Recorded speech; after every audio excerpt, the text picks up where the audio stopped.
Of course, I'm being joined now on the program by the co-chair Mobilization Committee of the Nigeria Economic Summit 22, Ahmed Rabiu. Good morning to you, and thank you so much for joining me on the program. Good morning. Thank you very much.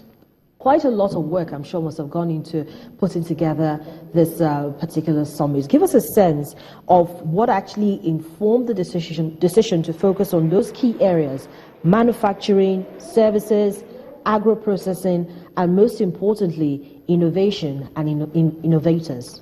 Thank you so very much. We have held so many summits in the course of the last 23 years. We have held sector-specific summits, like on agriculture, on education, and so on. And then we had general ones like the changing the Nigerian mindset. We realized at some time that we come in, we talk, government buys into what is produced after the summit and in our continuing engagement during the year. And the management and staffs of the Nigerian Economic Summit continues to work with very key members to produce support towards actualization of whatever is agreed here. As it has been announced several times, we just do not converge in a year and have the 3 days event. No.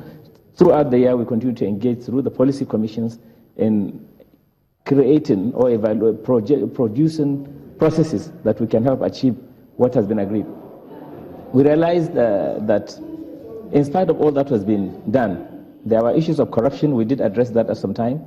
But more importantly, we realized that the mindset of the Nigerian, thinking that unless it is foreign, the quality is not good. Unless I wear what is foreign, I will not be impressing the others. Unless I use a foreign thing and a foreign thing. And then we did, okay, it is very important to let Nigerians appreciate that yesterday you have seen at the opening ceremony, we all adorned, we are all dressed in local fabrics, made in Nigeria fabrics, to pass the message. And we also, as it has been, we are gifted in Nigeria.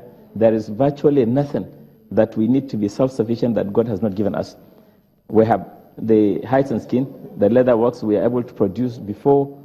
We just used to, like we do for cocoa and groundnut and others, ship or export the raw products at just about 20% of value or 15% of value, only for them to be flown abroad and be or shipped abroad and be returned to us with some value addition and then sold at the 100% of the value. And we realized that when you are sending out the raw products, you are only having about 10 to 15% or 20% at maximum of the employment at home. And you are exporting 80% of the employment. Alhaji Rabiu, for you, what would be the best way to mobilize the textile industry? The best way, as it is now, is for government policy in buy made in Nigeria in the first instance. Make sure that the uniform for all our uniformed agents, the armed forces, the police, paramilitary, and all the rest of them, or whoever uses uniform in government, to say that the product must be in Nigeria. The boots can be produced, they are produced, and I know there are a number of companies in Lagos and a number of other places. We have the leather in Kano, we have everything. That is the first policy. Consume what is made in Nigeria. Already the juices and others and food we are able to have. Make that presentation, make that policy that whatever is government must consume it is Nigeria. And then the other issue, police the borders properly and bring in regulation in a way that people who violate it would be treated as economic saboteurs and therefore be punished as such. Because when somebody smuggles goods into the country and it is taken as a cheap crime, it is not very fair to the Nigerians, because that person has killed Nigerians by taking away employment from them and exporting it abroad, denying them of means of earning a living. So there is need for government to outrightly ban the import of certain things that we can produce locally. And even if it allows it, it should up the import duty charges and other levies to make it so unattractive that what is produced in Nigeria can be competitive. What about the agencies? What role do you think they have to play in this? Because you see, apart from the fact that we're trying to, make this campaign a very resounding one, encouraging people to use and patronize made in Nigerian products, you have to realize that quality is a very important, thing. And Wonola spoke about it, just a few minutes ago on the program. You have to have quality, you have to have standard. Talk to us, what do you think about monitoring and evaluation of all of these products that are produced here in Nigeria that eventually find their way into the marketplace?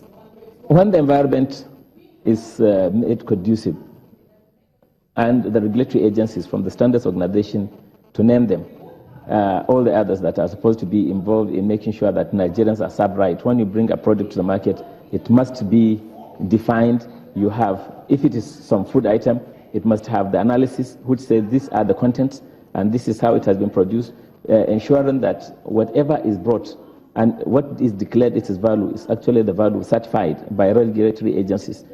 If we are able to have a market that Nigerian goods can now compete against each other, that situation will make every producer to want to excel. Now, what have we had in the past?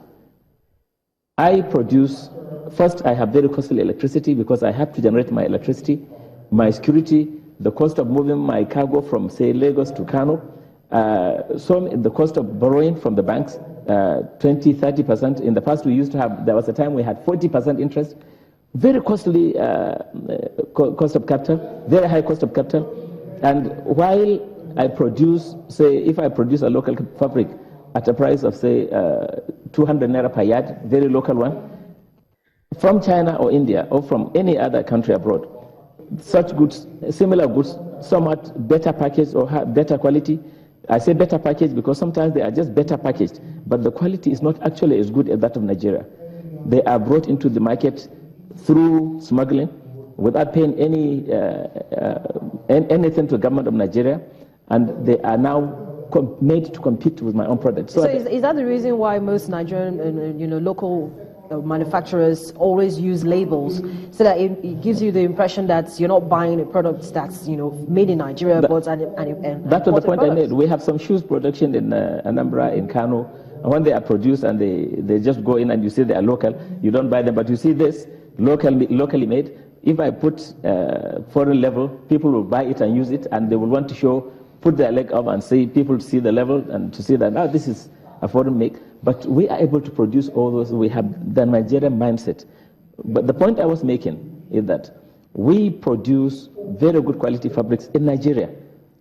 Unfortunately, when the cost of such fabrics is just about 200 to 300 naira, imported ones that appear good or better are brought through smuggling, and they are dumped on us, and they compete with our own products. So at the end of it, I am unable to sell my own products at a profit. And by virtue of that development, I am unable to continue producing.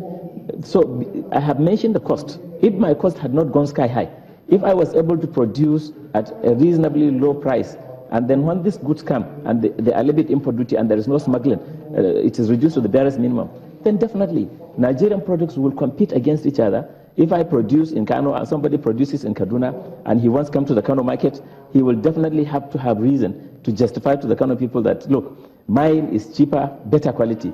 And once he comes to the market and I see his quality before the next production season, I should be able to excel or see what is the addition, what is the improvement he has done. So, Alhaji Rabiu, for you going forward and as we end this conversation, what for you do you expect? I know that my two previous guests actually talked about what the Nigeria Economic Summit Group is doing with regards ensuring that policies and communiques that are actually reached and released at this various events actually follow through.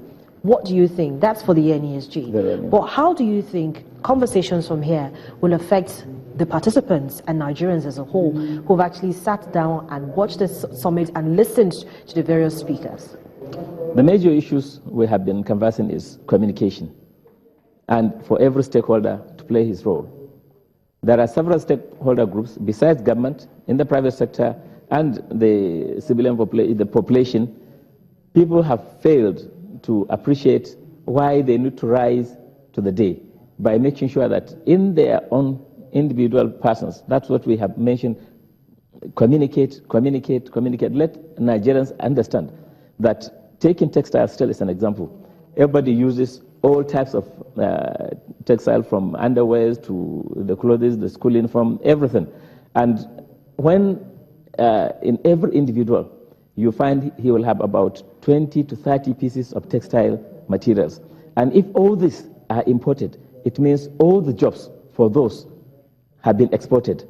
And therefore, instead of creating capacity among the people to be able to afford this and create, and the advantage of creating a job is the new job that you have created, the person that has just come in to have a new job is now able to buy food, is now able to buy some clothing, is now able to do this, to do that, and therefore also touch the lives of so many others, 10 to 15 or 20 others that are involved in things that he needs for his daily living.